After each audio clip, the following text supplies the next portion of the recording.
আজকে আমাদের ফটিকছড়ি থেকে নির্বাচিত সংসদ সদস্য, আমাদের শ্রদ্ধেয় নেতা জনাব সরোয়ার আলমগীর মহোদয় এবং উপস্থিত ফটিকছড়ি উপজেলা বিএনপির সাধারণ সম্পাদক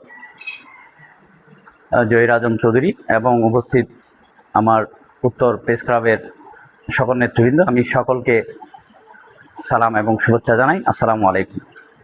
আসলে কথা শুরু দিয়ে যেগুলা বলবো সেগুলা তো আমাদের মুসা ভাই বলছে, সেজন্য সিনিয়র পার্সন উনি বলছে।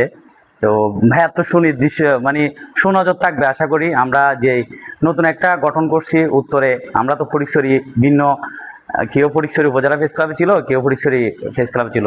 তো আমরা যখন আমাদেরকে যখন আলাদা উপজেলা ঘোষণা হয়, শুরু থেকে এই কার্যক্রমটা মানে কমিটিটা করার জন্য চাচ্ছে অনেক আগে থেকে, যে আমাদের আসগর সালিম ভাই এবং মুসা ভাই, আগে ইউনুস ভাই ছিল, ওনারাইও চাইছে একটা বুঝপুরে একটা প্ল্যাটফর্ম এরকম তৈরি হোক।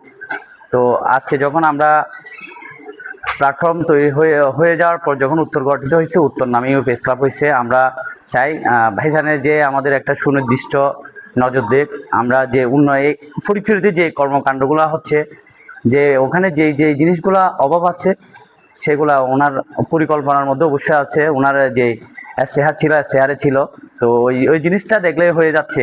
এখন আমাদের দায়িত্ব হচ্ছে যে ভাইজানকে ওই জিনিসগুলা মনে করে দেওয়া, এটাই হচ্ছে আমাদের দায়িত্ব।